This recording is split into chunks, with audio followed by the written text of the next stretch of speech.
Greetings. My name is Sasha Benedtti. I am the founder of Venus Wisdom, and I am coming to you from Northern California.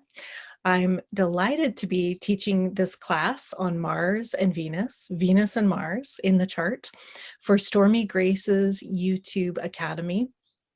I'm so honored to be asked to teach this class and thrilled with what Stormie Grace is doing and all of this free content so that more people can understand astrology and benefit from the wisdom.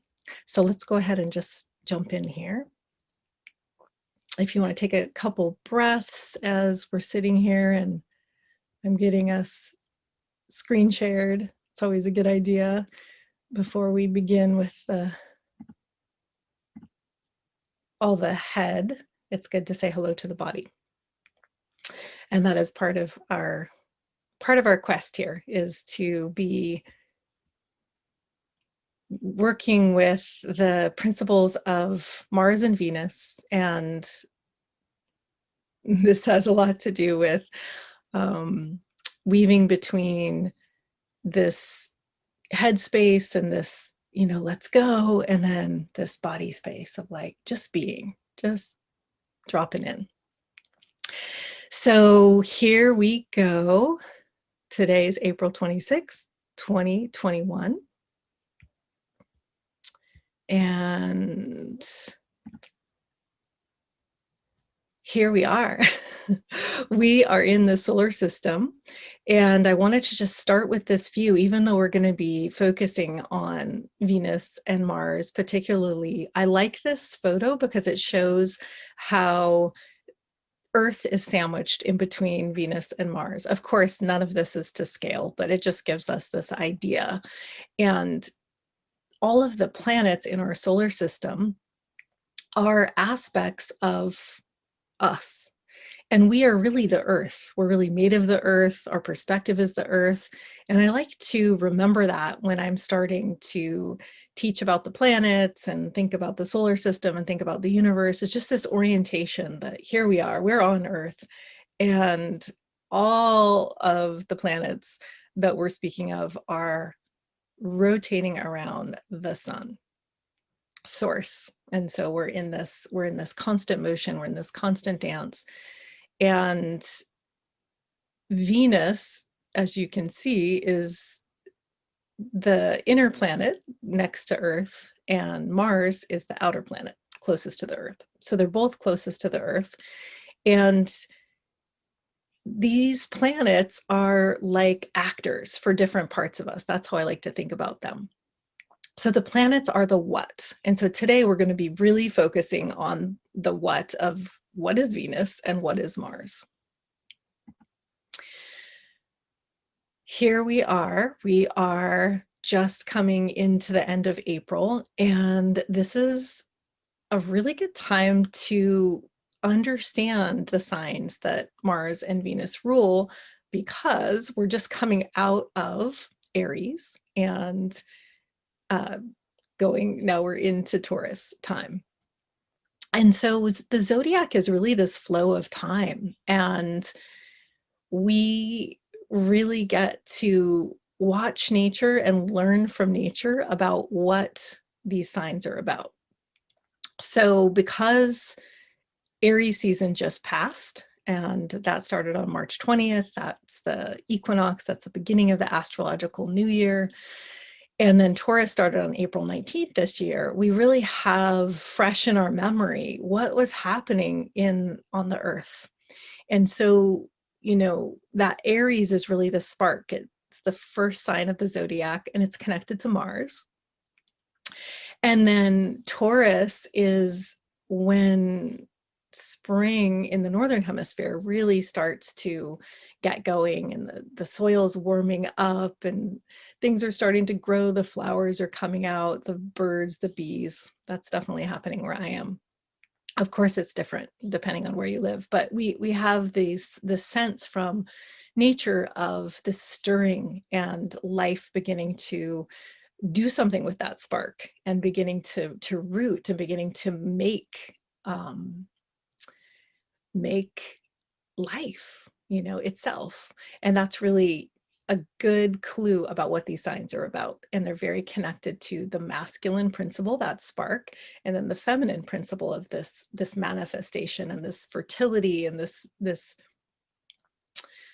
ability to stabilize life and create something out of it. So here we are, you know, it's kind of interesting. We have that saying about ladies first, you know, and I was thinking about that when I saw how Venus is closer to the sun and then Mars is on the other side. And, you know, of course we could go around in many, many different ways about the principles in the universe of the feminine, which would be represented by Venus, and the masculine, which would be represented by Mars, and, you know, how they dance together. And we're just going to be working with these different concepts. And ultimately, the universe is, you know, we could say androgynous or beyond masculine or feminine principles, but these two are called the primal pair because they're the first arising polarity. And so it's good to think about that and what that means, because it can tell us a lot about ourselves. And it can tell us a lot about these aspects of our own being, because we all have both of these in our makeup.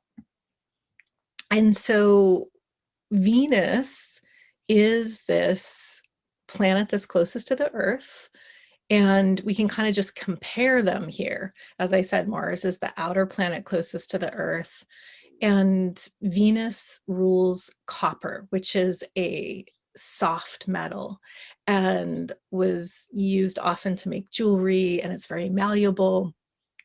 And something about copper is that if you bend it, it's very bendable, it's very flexible, and you bend it and bend it and bend it, and it bends and it bends, and then suddenly it just snaps.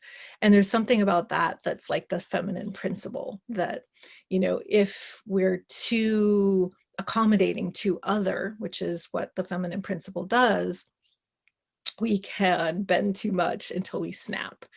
And so there's something about that. Also, it's very beautiful. It has a lot of, you know, it has a lot of qualities to it that connect it to this, you know, will connect it to Venus.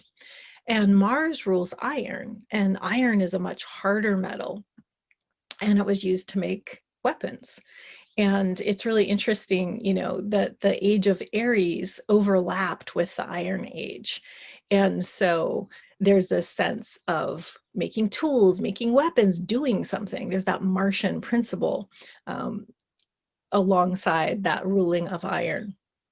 And something that I found out that when I was preparing for this that was so interesting from Nick Collerstrom, and I am going to share the website at the end because it's a great website for anyone who's interested in astrology. And he is doing you know, this writing about the different metals and which planets are connected to which.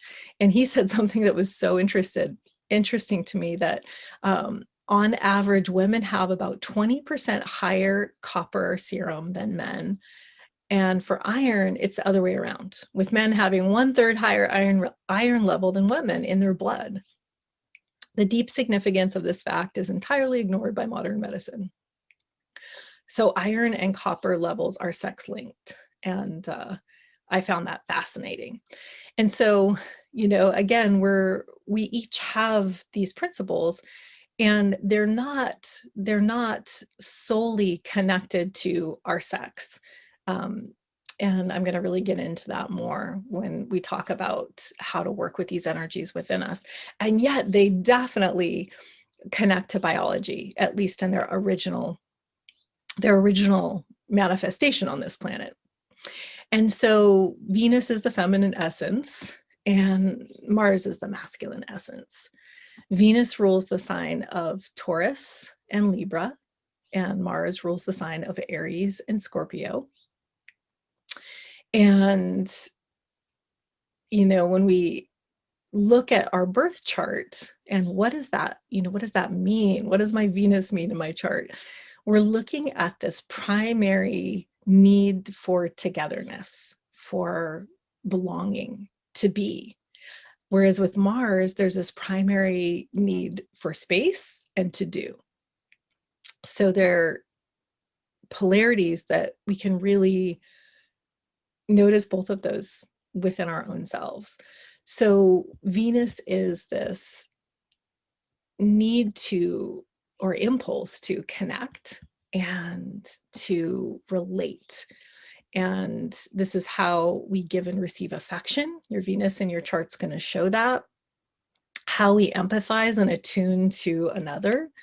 And she's about sharing and creating harmony in order to bond. She's also linked to beauty, embodiment, sensuality, our actual physical form. Again, that Taurus, manifestation of the spark. And ultimately our values, because our values will really inform what we create around us in our lives and what objects we might acquire along the way, and what art we might make. And so this is how we've had a lot of clues about ancient cultures, even pre-language, is through their art. We could tell what did they value, and that carried over through thousands of years. So Venus is really, as the feminine principle, our subjectivity.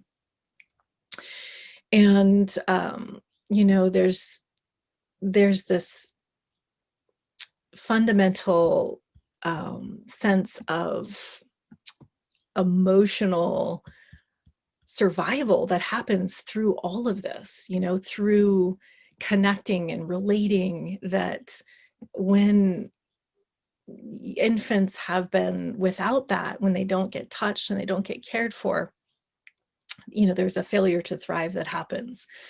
So all of this is primary, that primary need for touch, for connection, for nurturance.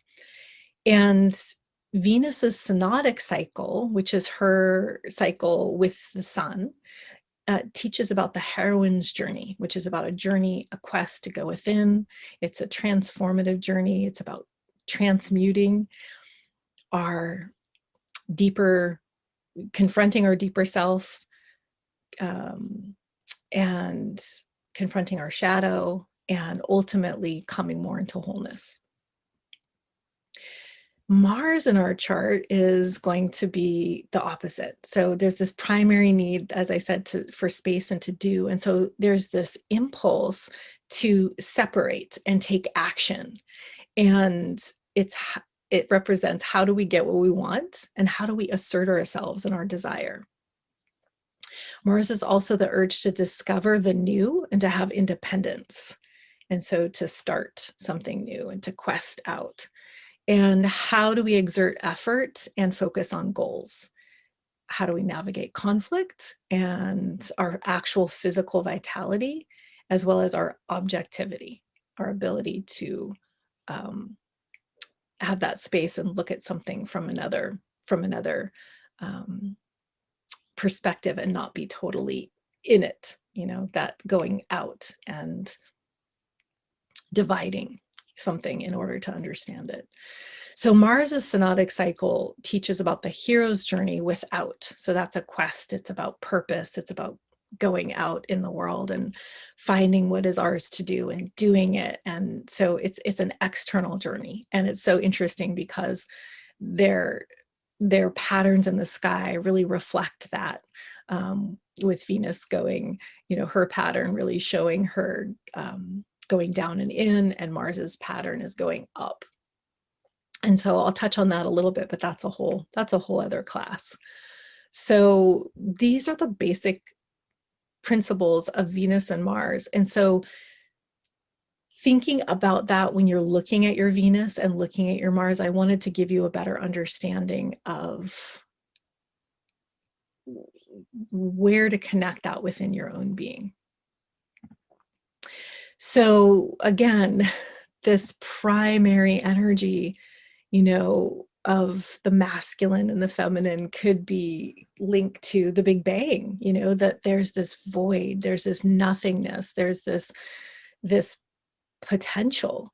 And then out of that comes this light, out of that comes this spark, so it's like, which comes first, And so I just was thinking about that, that there's this divine or cosmic mother energy that was this pure potentiality, and then it sparked light, and then life happened. And so we can kind of go back and forth, and that's what I really like about contemplating masculine and feminine, or something, that is a polarity, because we'll never really figure it out. And that's part of the point, is the inquiry into it and the contemplation. So the glyphs for Mars and Venus, and glyphs are just, symbols. That's from the Merriam-Webster dictionary. I was, thinking about glyphs, and I've learned a lot from glyphs. And of course, glyphs are another form of art. They're another way of conveying energies. And so these basic shapes make up a lot of the planetary glyphs. And for Mars and Venus, there's the cross, the circle, and then the arrow. And so the cross is connected to matter, and the spirit is the circle. That's the totality, and that's the sense of connection. Everything's connected when we're in a circle. It's like everything's contained. And then this arrow is always directional, and so obviously Venus has this circle, and then the cross of matter is under the circle of spirit. And to me, in a way, that felt like, the ability of spirit to come into a body, which can happen through biologically through a woman's body. And we're going to look more at that. And then for Mars, it's this circle of spirit and this direction of energy pointing out and going forth. And so that's like the spirit going on the quest, and forging to discover something. And as we'll see in a moment, these also are connected to our biological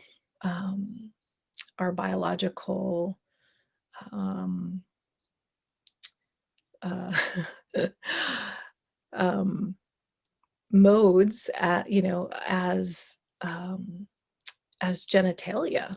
I guess I don't know why I'm stumbling over my words. It's been a long day. So we can kind of see that through these symbols as well, with how they're bringing matter in, and then how there's this direction of energy, or there's this seeding. I guess that's what I was trying to say. The seeding happening in the Mars. So let's look at that more. So this feminine as the container, and then this masculine as the thrust, it really shows up in a lot of the different symbols for Venus and Mars. And one thing that I think is really interesting that I just learned is that the rosary beads, which are in the shape of the Venus symbol,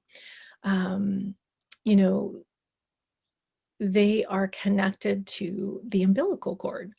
And so Venus really connects us at a biological level to our womb, to birth, to bonding, to relationships. And this is ensuring our survival. It's like our relational power, which is absolutely essential. And so I find it fascinating that this symbol is actually literally connected to these rosary beads as an umbilical cord. And it really shows us, this power of birth. The symbol here is Venus of Wallendorf. And this is one of the oldest pieces of art that has been found. And they called them Venuses, even though, I'm sure, that was just putting a concept onto them that was much more modern than when they were found. But there's clearly in these ancient works of art, these clay sculptures that were found in ancient Europe and many places all over the world, there's certainly a strong correlation with the ability to birth, with the physiological aspects of Venus. And I was kind of thinking about this and how there's this correlation with, so Taurus rules the neck and also the senses and the shoulders, like this whole area. But how we take in food, how we take in nourishment is Taurus, which is connected to Venus. And then it also is clearly connected to the womb, and how those two parts of us are in our bodies are very much interconnected, as we know, if we have a really good kiss, we're feeling it. And then, with the Mars energy, it's Mars from Aries rules the head, and this going forth and this crowning and this life showing up. And then also there's this connection to the genitalia. I mean, I guess I would just say it. Maybe that's what I was stumbling over earlier, is actually, just this obvious link to how we procreate, which is such a miracle. It's still a miracle, but there's been awe for our ability to procreate, to bring something that is unseen into our bodies and to create life, and to have that come through the woman's body. Now, the glyph for Mars is this shield and this spear. And you can see that is a correlation of the Mars symbol. And so this is a very different vibe here. Mars connects us to our vital life force and our physical survival, conflict, and our personal power.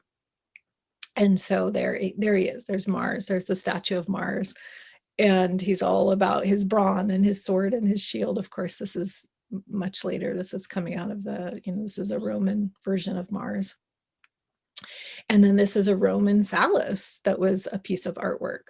So, that's a part of the Mars glyph as well, is that ability to fertilize, to seed. And I was just thinking, when we look at those two primary signs, of course, they rule also Libra and Scorpio, respectively. But really, if especially, when we think back to the time when humans were living in close connection with nature, not with any of the modern amenities that we have, really living close to the land, and how vulnerable it is to give birth and to have to protect that space. And then also, once the baby has come, to go forth and to get food, and possibly get protein and help to feed and nourish that life, or feed and nourish the mother who's just labored hard to bring that life forth. So I was thinking about those two.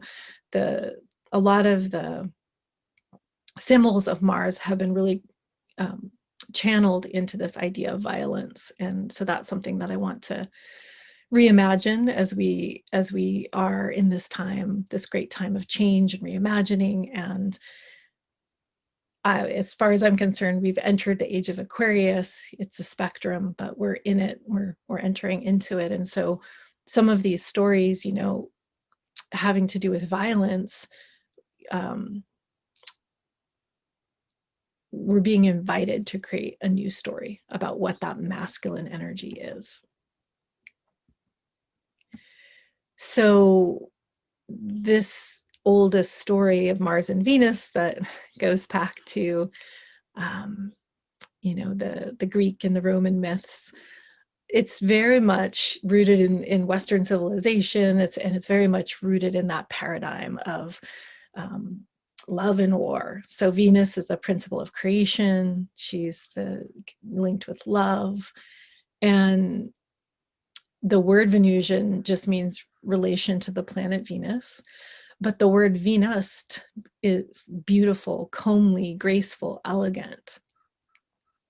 Venus is named after the Roman goddess of love, and in Greece she was Aphrodite. And so both of these, they were, you know, very close together in time. They're both connected with love and beauty and pleasure and passion and procreation, but really just that part of Venus. And when we go into some of the older mythology, we see that Venus back in Sumer, in the Babylonian times, was connected to Inanna, who was the goddess of fertility, but also the goddess of war. With her manifestation as morning star, she was considered the warrioress, and evening star, she was considered more about beauty and love and pleasure. So it's interesting too to look at that and see how with each of these, both Venus and Mars, there is the masculine and the feminine manifestations, or the yin and the yang for each of these as well. So Mars was considered the principle of destruction. I mean, he was just, his myths were all about war and fierceness and destruction. And this word martial comes from Mars, and that is being inclined to war. And so he's named after the Roman god of war, and in Greece that was Ares. And both are connected to battle and the military and conquering this taking this dominator culture. And so this is really a frame that is not across the world, and not in every not in every culture. I mean, Western civilization has not been very civilized in a lot of ways. And so we're drawing upon these because these are really embedded in astrology. But these two principles are really asking to be restored to more of their inherent expression. And so Mars was also, back in the Babylonian time, he was associated with a god Nergal, and he was also super nasty back then as well, but connected with fertility as well. So that both of these have had association with both fertility and war. So right now, currently, we have a chance to move from this love as conquest to love as a path to awakening to our full potential. And we get to retell that story, or rewrite that story, because all of these archetypes are really rooted in this sense of battle of the sexes, and all is fair in love and war, and this sense of domination. And this is a painting that is called The Allegory of Peace, and this is actually Mars and Venus from the myth, the story of the Roman gods. And Venus apparently, cheated on her husband Vulcan with Mars, and they're discovered. This is Louise Jean-François Lagrenet, a French artist, and this was painted in the 1700s. So at least there's a moment of sweetness here between the two of them, but really it's not even in the context of integrity. So we get to rework these archetypes and to make them more relevant for these times, and what we can hold in ourselves, because we have this kind of warring within ourselves often in these archetypes. And that's part of the work that I do when I'm guiding people into their astrology and into the meaning of these within themselves, is to really get to know our Venus, to not just with our heads, but in our bodies, and to really understand like, oh, that's what my Venus feels like. These are all her qualities, because the chart can give us so many clues. And then, oh, that's my Mars. And oftentimes there is a disconnect, and there is a warring that's going on between the two of those energies within our own being. So the next slide, you might want to take a screenshot because it's a lot of words. So in the middle is just, keywords for each sign. So if the planets are the actors, then the signs are showing us how those actors are acting. So there are 12 different expressions of consciousness, and we all have all of the signs in our chart. And they're all enclosed in houses. So houses are the where, and there's 12 houses, there's 12 signs. So to know the sign of your Venus and the sign of your Mars is going to give you a lot of clues about your feminine nature and your masculine nature. No matter what sex you are, no matter what gender, you're going to get a sense of that desire to connect, that desire to connect in with oneself, to the sensuality of knowing oneself, and then also to go forth, to have space. So the need for connection, the need for space. And so I went through here just so you understand what's going on here. So in the middle is just generally what the signs mean, and each one of them, has a keyword, which, just a few words, if you can be in an open mind and even work with the glyph and draw the glyphs, because of course all the signs have glyphs too, and kind of doodle and just be in more of an open space, you can get a lot from keywords. I've gotten so much just from sitting with it and going, okay, Aries is about I am. Okay, that's fire. And, just riffing on it a little bit. So there's a lot of keywords here for, not a lot, but some for Aries. And it has each of the principles for each of the 12 signs. And then on the left side, maybe I'll get the marker out of the way in case you're doing a screenshot. On the left side is like, this is how Venus would express love in Aries: directly, impulsively, enthusiastically. Whoops. Oh dear. That I did not mean to do. Shoot. Oops. Oh dear. I'm all off now. I don't see my... Hang on.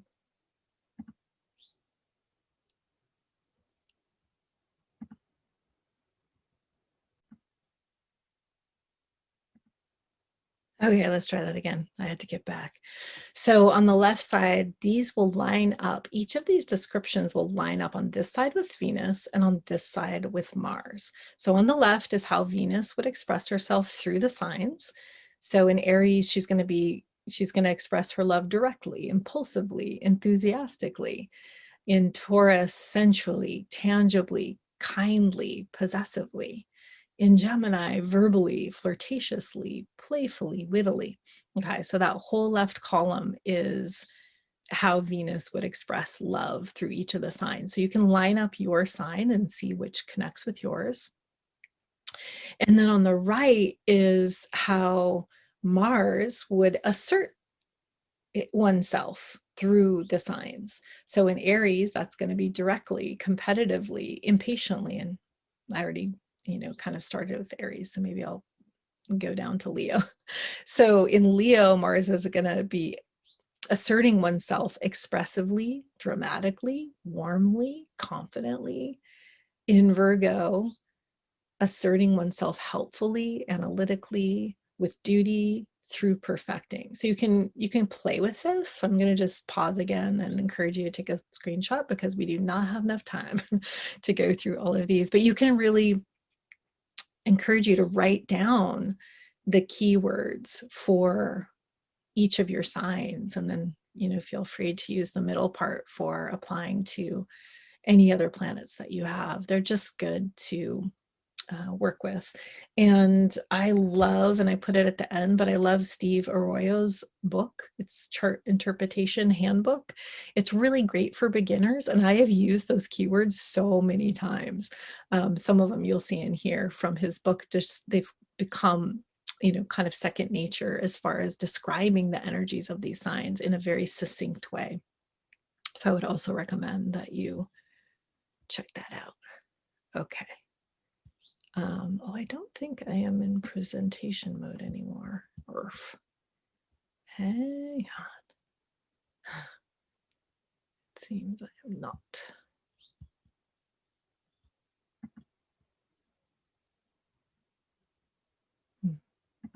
Yeah, there we go. All right. Technology. All right, so the other level here of Venus and Mars is their synodic cycle, which is their complete orbit around the sun. And so for Venus, that takes 19 months or about 1.6 years. And it's very consistent. Every major ancient culture was tracking the Venus cycle with great, great detail. I mean, planting crops by the Venus cycle, building monuments to capture Venus at different parts of her cycle with the sun. It's, you know, definitely something to be relied upon. It's consistent. And oops, she starts her cycle with the sun nearest to the earth, and that's called an interior conjunction. I'll show you an image in a minute. And just so you kind of have a sense of, you know, that's the beginning of her cycle. It always is retrograde. And in the retrograde, all the planets have a little bit more of a feminine or yin quality during retrogrades. You know, it's a bit I don't want to say challenging, but there's something else that's required to access the energy of that planet. It's not as readily available. So it might be more internalized, we could say. Or you might need to access it a different way, you know. So it's important to know also if you have Venus retrograde in your chart. And so we are currently, you know, in a cycle, and I wanted to just note that our last retrograde was May 13th through June 25th of 2020. And our next retrograde for the current cycle that we're in is going to be on December 19th, 2021 through January 29th of 2022. So Venus is always retrograde at the beginning of her cycle. So if you have Venus retrograde in your chart, you know that you were born near, actually near the beginning or the very end of her cycle, but it's when she's coming back to be closest to the earth. That would be the most accurate thing to say, because people can start that cycle at different times, but it's coming back to this interior conjunction with the earth. And for a big part of that, Venus is not visible because she's too close to the sun, or not a big part of it for just about, well, I'll show you a picture in a minute, but for that part of her cycle, just usually a couple weeks or even less. So Mars is totally different, of course, you know, so his cycle is about 2 years. It's inconsistent, it's kind of erratic, it's not to be relied upon. He has you know, kind of a wonky orbit, and he starts his cycle with the sun furthest from the earth, which is called the exterior conjunction with the sun, so on the other side of the sun.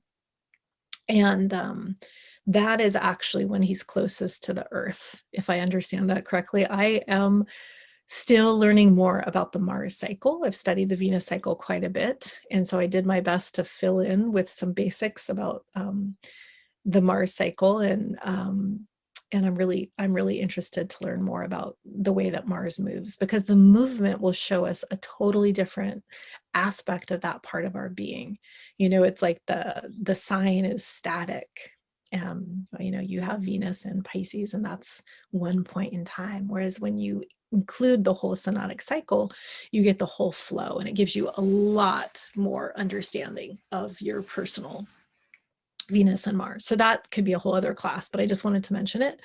The last retrograde for Mars was September 10th through November 14th of 2020. That was a doozy. It was Mars and Aries. Woo! And Mars was in Aries for about 6 months, and usually only goes through the sign about 6 weeks. But because of the retrograde, he was in his home sign Aries. So there was a lot of deep or powerful Mars lessons that happened during that time. And he, during that retrograde time, started a new cycle in Aries. The next retrograde will be October 30th, 2022 through January 12th, 2023. So we have a little bit of time before the next one's happening. But another way to get to know Venus and Mars within your own being is to go out and to see them in the sky, which is something that I'm a huge advocate of, fan of. And so right now, if you want to see Venus, it's probably not likely. She's still really close to the sun on the other side, on that exterior conjunction with the sun. And so she's riding right behind the sun after the sun sets, and Mercury's right there right now too. She probably will not be visible until maybe between May 5th or May 15th, depends on where you are, but it's really fun to start looking for her. So you can see in this graphic, down very low. And, the difficulty is that the sun's rays are still so bright that it's hard to see any other light bodies in the sky. But you can also get a sense if you have an app of where they are. And I was going to tell you the app that I use for that. It's one that I really like because it doesn't have weird cartoon images on it. It's just called Star Chart, and it just gives you a sense of the constellations and the planets, and I feel a more natural way. And it's free, I'm pretty sure. So you can check that out. And then you can start to see the pathway of the planets and where they're moving. And soon we will be able to see her. She'll have a whole, between now and that December date, she'll be the evening star rising higher and higher. And then Mars is visible in the sky. And if you look to the west, in the early evening, he just passed through the horns. Oops, there's a typo there. He just passed near the horns of the bull constellation. And he just shifted into Cancer. And I didn't say, but Venus is in Taurus still. I guess I assumed you knew that, but I should not assume that. So you can go out and see Mars and check him out. And what I like to do is to really imagine, and to take the time and space to have a connection, not just like going out there with the app, pointing the app and being like, oh yeah, hey, but to really feel the energy. There's so much that you can learn through that kind of intimacy with the planets. And the ancients really felt that that's how to get to know a planet, is allow their light to come into your eyes and really be in this relationship and even be in this conversation. And I have learned so much, mostly from Venus, but definitely a lot from Mars too. Just direct knowing that has arisen, intuitions, insights, clarity, very powerful to make those connections in the sky. And then here's some graphics to help to understand the cycles. So on the left here is a Venus cycle. The current cycle that we're in, it started on June 3rd, 2020 at 13 degrees Gemini. And so the beginning of the cycle, I guess I didn't mark it here, but the beginning of the cycle would be here in the interior conjunction when Venus is between the sun and the earth. And she's invisible for about 2 weeks at that point in her cycle in this 19 months. So this is the the 19-month cycle, where she starts at this point and then she's going to go all the way around and then return to that point, and that's one Venus cycle. So once she is visible, she rises as morning star here, and she's still retrograde. So she's retrograde for the end of this cycle into this cycle. So just know that if you have retrograde Venus, that's where she was in the cycle. And then as she, gets further away from the sun, her angle expands, then we're able to see her as the morning star. And she rises quickly, quite bright and strong and bold. And oh my goodness, Venus at her height of morning star is incredible. I hear that there's a lot of reports of UFOs when she's at that stage, because she looks, otherworldly.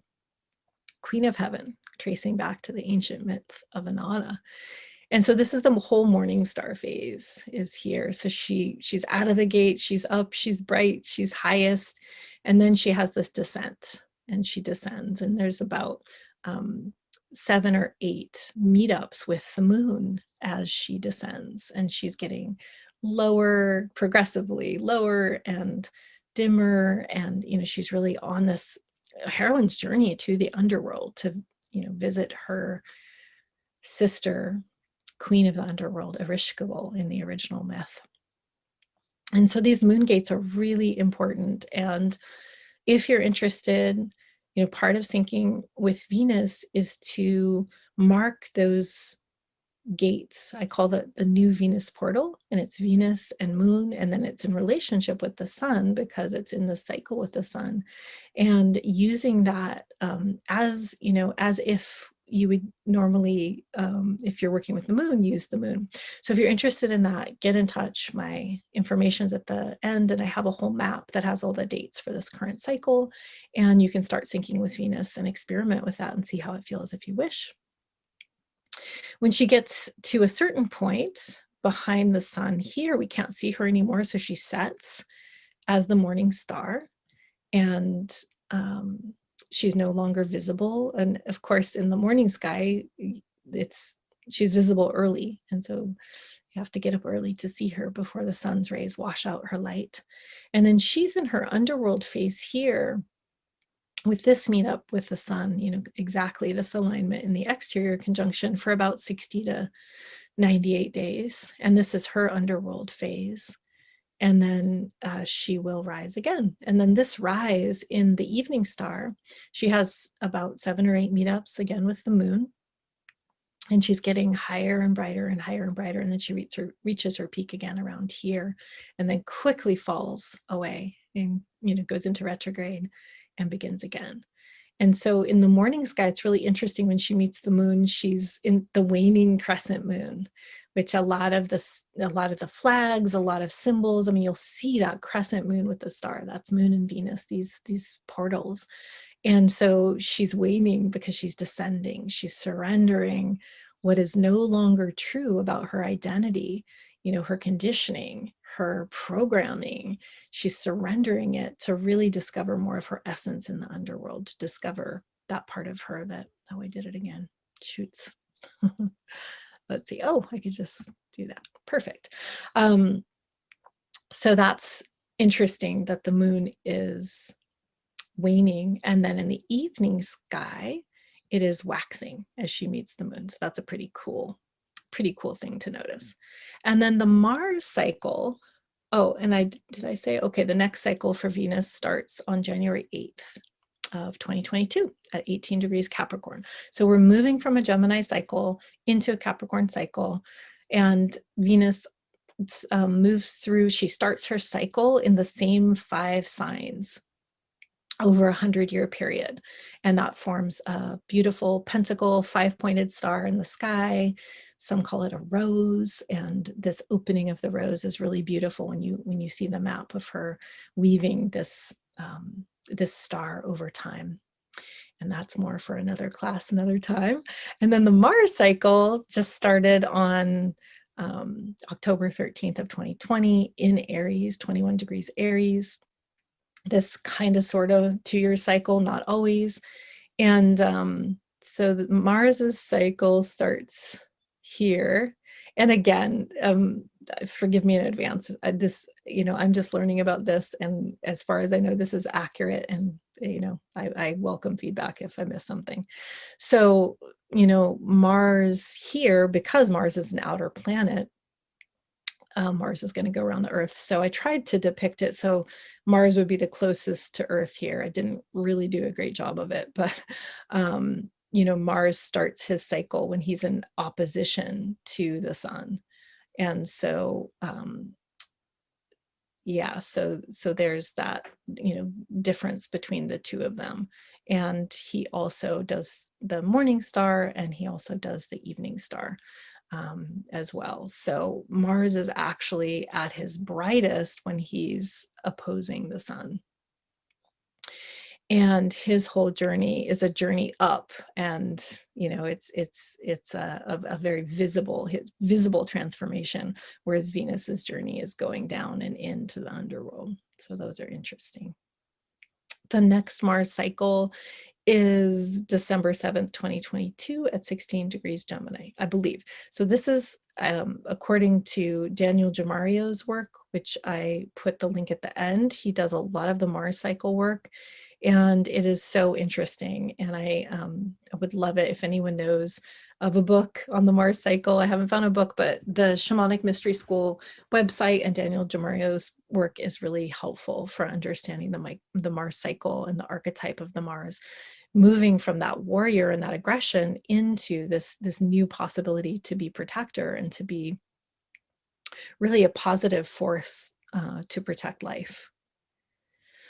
So yeah, we're moving from this idea of love as conquest and domination to love as this path to awakening to our full potential. And so this is, this idea that we can unify Mars and Venus within and have something called the sacred marriage. So this is something that comes up in a lot of mystical traditions. It's called the horoscopes in Greek. It means holy union.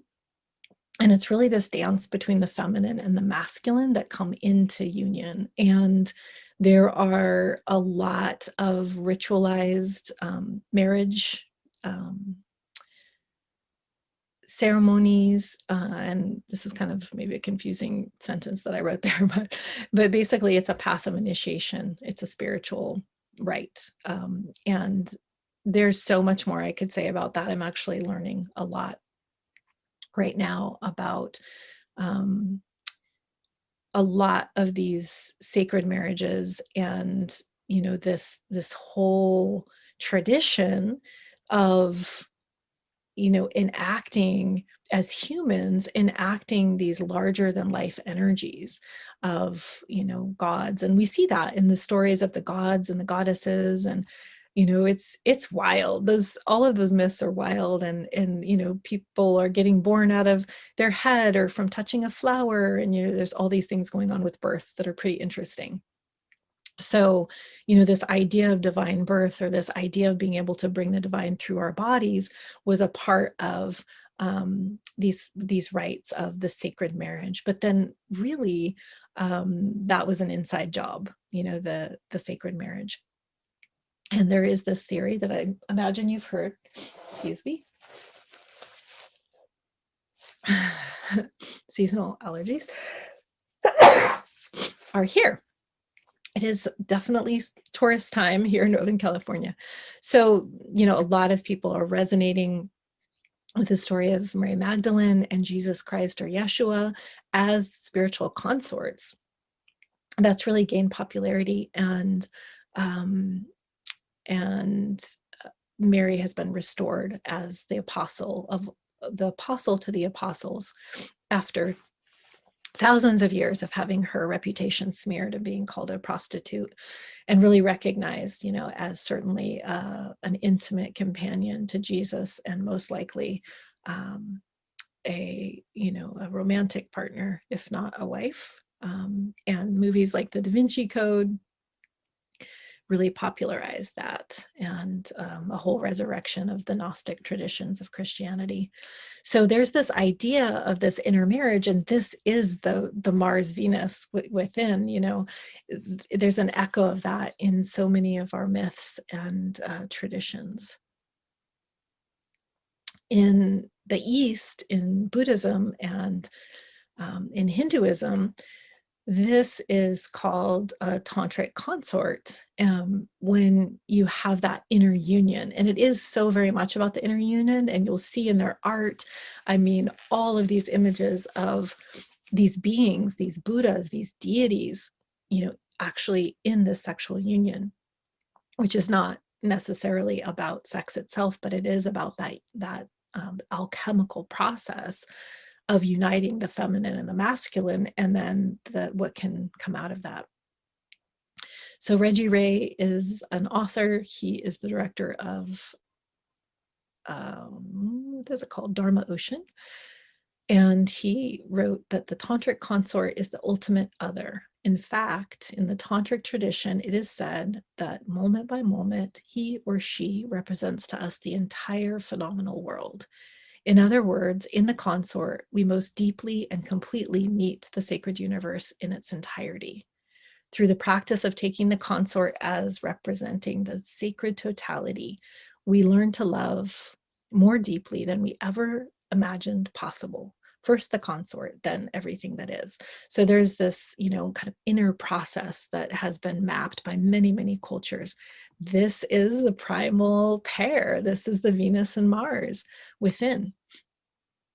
And so Venus and Mars have a cycle together too, and they meet up about every 2 years. The last time that they came into that meeting, called a conjunction in astrology, was August 23rd, 2019. And that was at, oh, it wasn't at 20 Virgo, sorry. It was at 3 degrees Virgo. I'm not sure how that happened. And the thing is that, you know, Venus was in the underworld, and you know, if we were going to compare where she was with that ancient Inanna myth, she was on the hook. You know, it was like the heart of the underworld, because in that myth, Inanna goes to the underworld to see her sister, and she gets killed, and she gets hung on a hook. So she was really in this place of undoing, surrender, and not, you know, not looking her best, we could say, you know, not looking her Venusian most beautiful. And that's when Mars came and they met up. And Virgo also is a sign that's very much about devotion, but also work, you know, and working, really processing, integrating, ruling the digestive system. And so, you know, that was a bit of a hard meetup, and relationships have been challenging. I've found in my consulting, if people don't want to do the work, if they don't really want to dig in and do that integrating work and really grow in their relationship through meeting other, through understanding that there is this whole other person, they're experiencing a whole other reality, and then how do we engage with that? How do we know what we need? And then how do we meet with other? And how do we really, in the Virgoan detail, the day-to-day mundane, how do we keep that spark of love and care and affection alive? So if you've been experiencing that in your relationship, or you started a relationship under that conjunction, you know, between this moment and August 23rd, 2019, and it was, you know, hard or difficult, or it just needed so much refining that it ended up not working out, or, you know, you've just been in that process of working at it. Good news. The next conjunction's happening this summer, coming right up, and it's July 13th, and it's at 20 degrees Leo, and they will both be in the evening sky. So this is such an incredible opportunity to really feel that in our bodies, the masculine, the feminine in Leo connected with the sun. And, you know, we get to really increase our ability to love. Leo is all about love. Leo is all about the heart. And ultimately, you know, the idea here, the reason I brought in the synodic cycles, if we think about Mars and Venus as, you know, these reflections of us, when we have a relationship with source within, the sun, then we show up in relationship in a healthier way. We're not in a codependent dynamic. We really can source our own happiness, our own joy from in. That's the synodic cycle. Venus having a relationship with sun, Mars having a relationship with sun. And then when we come together, it's from a place of co-creation and interdependence. And so it's really good to know. I mean, it's always good to know all of these signs that I said, you know, like the 13 Gemini that Venus started in, and the Aries degree, which now I don't remember, that Mars started in.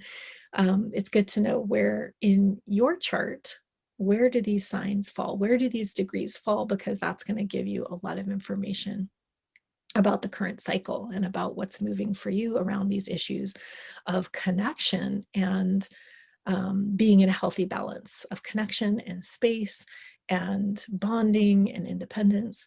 So whatever that degree of Leo is, particularly, and that is correct, the 20-degree Leo, that is a potent seed of creativity right there.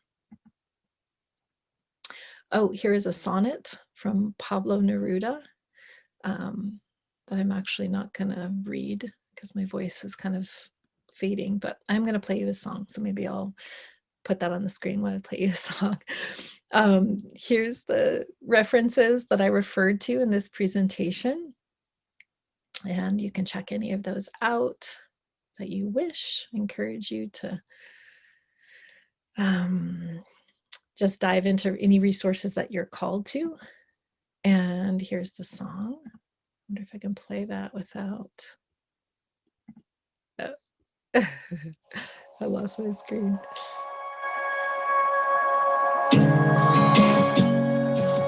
Okay, this is a song about love and war. I'm gonna try to find my screen again. Well, nighttime passes, but the dark remains. And I was feeling like a little child, but I moved to place blame on that lioness woman who will go here unnamed. She was looking at me for a lion when she found it so tame.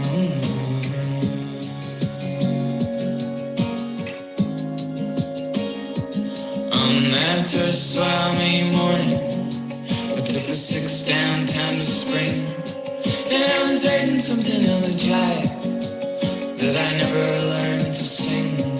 But I think that it was this song, just 4 years premature. And I remember crossing out the line, all is fair and all in war. Well, if all is fair in love and war, then I don't know what we are fighting for.